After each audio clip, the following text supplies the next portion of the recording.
Vector,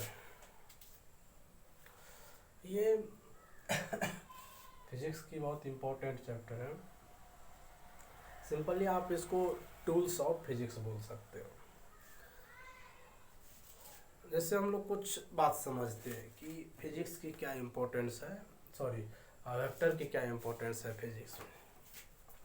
ऐसे समझो कि ये कोई बुक है, बेसिक इलेक्ट्रॉनिक्स फॉर इंजीनियरिंग है।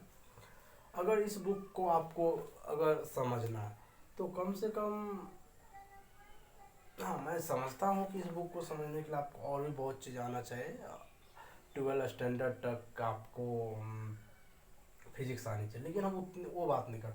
सिर्फ अगर हम लोग इसमें लिखा हुआ चीज़ अगर समझना है तो कम से कम आपको इंग्लिश की नॉलेज होना बहुत ज़रूरी है। अगर इंग्लिश की नॉलेज नहीं तो आप उस बुक को रीड तक भी नहीं कर सकते। वहीं खेल है फिजिक्स के केस में। अगर वेक्टर आपको नहीं आता तो मैं ये नहीं बोल रहा कि आप रीड नहीं कर सकते हो।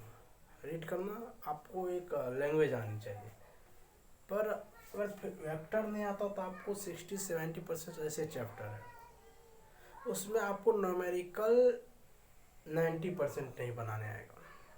10% बना सकते हो कुछ इधर उधर करके, लेकिन 90% न्यूमेरिकल इसके बिना आप 70% जब फिजिक्स के अंतर्गत 11-12 में जो भी जेई का सिलेबस उसमें मैं बात कर रहा हूँ नहीं आएगा। ऑल बोर्ड की मैं बात, पूरी इंडिया में जो भी बोर्ड चलता है सबकी मैं बात, आपको नहीं आएगा।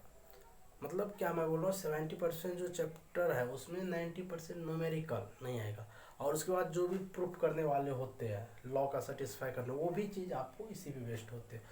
70% चैप्टर पे मैं बात करूँगा, क्योंकि कुछ चैप्टर ऐसे हैं जहाँ हम लोग इसको अप्लाई नहीं कर सकते, मतलब नहीं कर सकते हैं, तो उसका यूज फिजिक्स में नहीं है।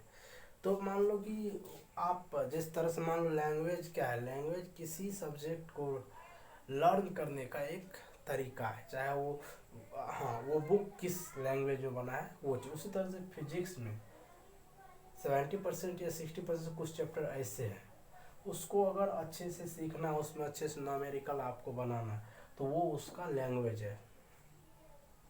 समझ आ रहा है ना, इसलिए हम बोल दिए टूल्स ऑफ फिजिक्स इसको।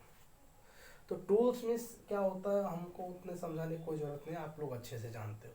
मतलब कि इसके अंतर्गत हम लोग सीखेंगे कि कैसे वेक्टर क्वांटिटी को जोड़ते हैं फिजिक्स में, कैसे, मतलब फिजिक्स की नहीं बात करूँगा, फिजिक्स में कैसे एडिशन करते हैं, कैसे सब्ट्रैक्शन करते हैं, कैसे मल्टीप्लिकेशन, कैसे डिवीजन करते हैं, ये सब हम यहीं सीखेंगे। समझ आ रहा है? तो ये तीनों जो चीज़ मैं, मल्टीप्लिकेशन, सब्ट्रैक्शन, डिवीजन, ये सब जो मैं बोल रहा हूँ, यही अगर आपको नहीं आएगा तो फिर कैलकुलेटिव पार्ट आपको कहाँ से आएगा। जब कुछ बच्चे ऐसे होते हैं उसको लगता है कि मुझे थियरी पूरे आते हैं लेकिन न्यूमेरिकल नहीं बन रहा है, उसका एक कारण ये भी है, और दूसरा कारण है कि उसको बेसिक, हम लोग आगे बेसिक मैथ पढ़ेंगे, दूसरा कारण उसका वो भी होता है कि आपको बेसिक मैथ भी आपका बेहतर नहीं होता। अगर वेक्टर और बेसिक मैथ अगर आपको बेहतर है और उसके साथ ही आपको अगर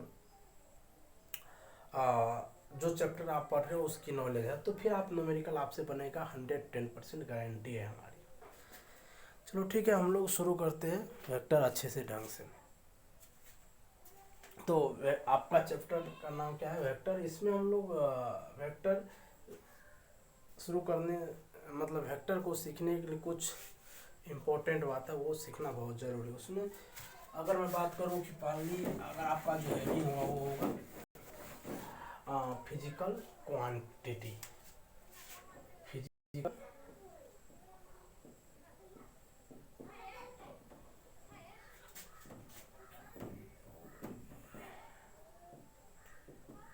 फिजिकल क्वांटिटी।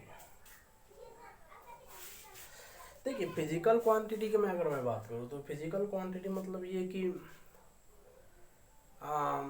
जैसे कि दुनिया में बहुत सारी चीज़ें हैं ना, उन सारे चीज़ को हम लोग क्या कर सकते हैं, मेजर कर सकते हैं। समझ आ रहा है ना, पर कैसे करें मेजर, उसके लिए कैसे करें मेजर, वो बात हम लोग आगे समझेंगे। जैसे मान लो आप 9th-10th में कुछ लॉ पढ़े होंगे, ओम्स लॉ, न्यूटन्स लॉ, ये सब लॉ के मदद से, जैसे मान लो मैं अगर न्यूटन्स लॉ की बात करूँ, न्यूटन्स लॉ ऑफ मोशन की बात करूँ, न्यूटन्स लॉ ऑफ मोशन क्या है देखना एक बार। न्यूटन्स लॉ ऑफ मोशन समझना, मैं थोड़ा एग्जांपल दे रहा हूँ फिजिकल क्वांटिटी समझने। न्यूटन्स लॉ ऑफ मोशन है फोर्स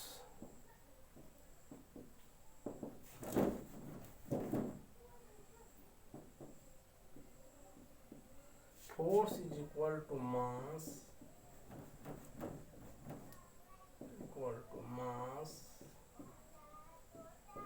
into acceleration।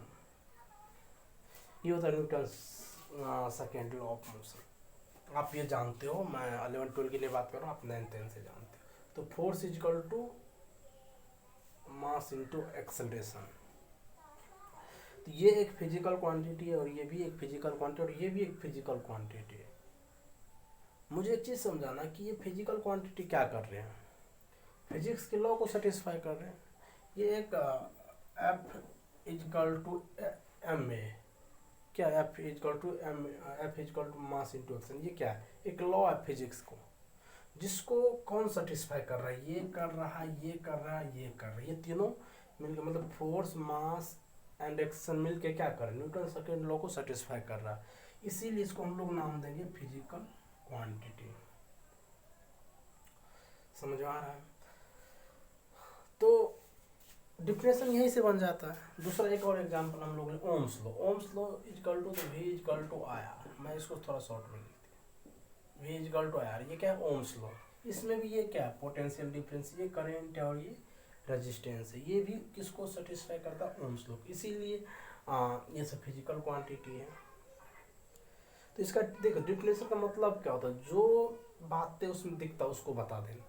तो बेसिकली अगर मैं सिंपली फिजिकल क्वांटिटी को डिफाइन करना चाहूँ तो क्या होगा, ऑल क्वांटिटी, क्या हम लोग बोलेंगे, all the quantities which are satisfy to law of physics, which are satisfied to the law of physics।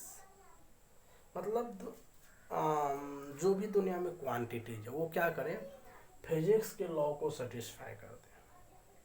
क्या करें, फिजिक्स के लॉ को सेटिस्फाई करते हैं, उसी को हम लोग फिजिकल क्वांटिटी करते हैं। बस सिंपल इतना ही है। मतलब फिजिक्स में जो भी दुनिया में यूनिवर्स में जो भी चीज़ है, आप इस जो भी चीज़ को हम लोग एक नाम देंगे यहाँ क्वांटिटी ना। अगर वो क्वांटिटी अगर क्या करे, फिजिक्स के लॉ को सेटिस्फाई करे, तो हम उसको हम लोग बोलेंगे फिजिकल क्वांटिटी।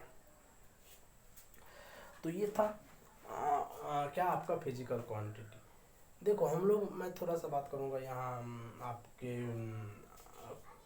मतलब जो हम सीख रहे हैं उसका पीडीएफ फॉर्म में आपको मिल सकता है, जो कि मैं उसका लिंक आपको आगे बताऊंगा कि कैसे आपको मिलेगा, कहाँ क्या करना होगा। उसके लिए हम लोग यहाँ सिर्फ समझेंगे सारी चीज़ को, और ये रूबरू लिखा हुआ आपको मिलेगा नीचे।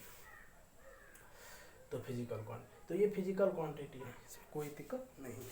चलो ठीक है। अब जब ये फिजिकल क्वांटिटी है तो इसका मेजरमेंट क्या है, ये भी एक दूसरा क्वेश्चन आता है ना। तो पहले हम लोग क्या समझे, फिजिकल क्वांटिटी क्या है, जो लॉ ऑफ फिजिक्स को सेटिस्फाई करते वही क्या है, फिजिकल क्वांटिटी।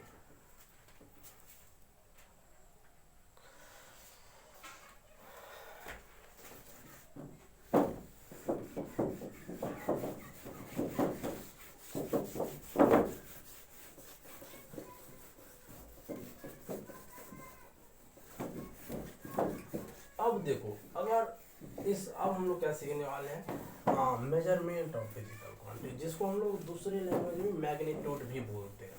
क्या बोलते हैं, magnitude. Measurement of physical quantity या मैग्नीट्यूड। हेडिंग क्या होगा हमारा, मेजरमेंट ऑफ फिजिकल क्वांटिटी या मैग्नीट्यूड। मेजरमेंट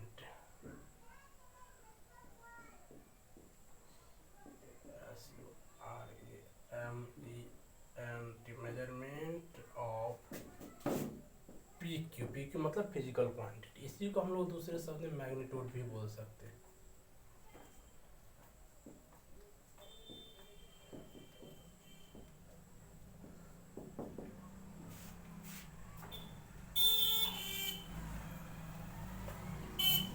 इसी को हम लोग दूसरे शब्द में क्या बोल सकते हैं, मैग्नीट्यूड। ये क्या होता है समझना।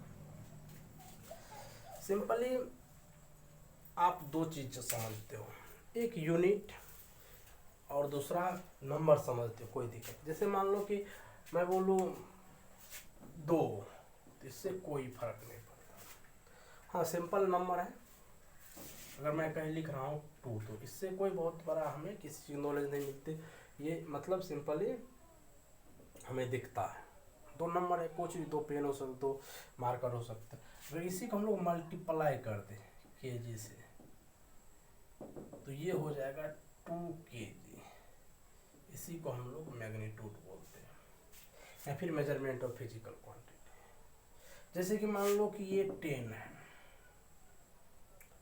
10 से कुछ नहीं पता चलता, 10 नंबर है, कुछ हो सकता है, मतलब 10 पीस मार्कर हो सकता है, 10 पीस मोबाइल हो सकता है, 10 पीस कुछ भी, एवरीथिंग हो सकता है। और इसी को हम लोग क्या करें, चलो छोड़ो इसको, m से मल्टीप्लाई कर दे, तो ये होगा 10m। ये क्या होगा, ये भी फिजिकल क्वांटिटी होगा, इसी को हम लोग मैग्नीट्यूड बोलते हैं। तो यहाँ जो हम लोग 2 kg, ये जो है इस चीज को हम लोग बोलते हैं मैग्नीट्यूड ऑफ मास। आप लोग समझते, इसमें उतना कोई दिक्कत नहीं। यहाँ 10 मीटर क्या है, मैग्नीट्यूड ऑफ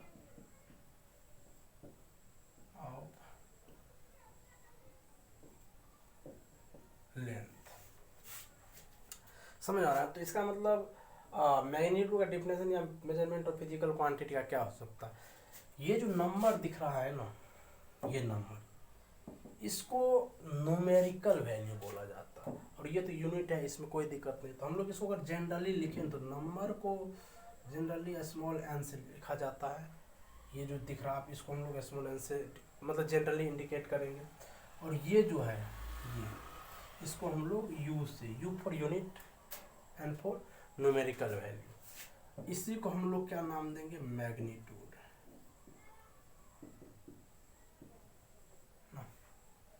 इसमें ये क्या है, न्यूमेरिकल वैल्यू,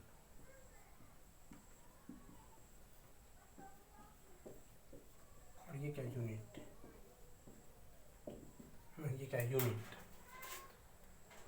और इसी को हम लोग सिंपल ऐसे लिखेंगे, n इंटू यू। और ये हमेशा कांस्टेंट होता है। ये क्या होता है, हमेशा कांस्टेंट होता है। क्यों, मैं समझाता हूँ। आप कहीं दुकान पे गए और बोले दुकानदार को कि आप 1 मीटर वायर दे दो, तो मैं उसको 1 मीटर बोलूँ ना, या फिर 100 सेंटीमीटर, बात एक ही होगा ना। ऐसे थोड़ी ना मैं 100 सेंटीमीटर बोल रहा हूँ तो वो उसकी लेंथ अलग हो गया, 1 मीटर बोल रहा अलग, एक ही बात।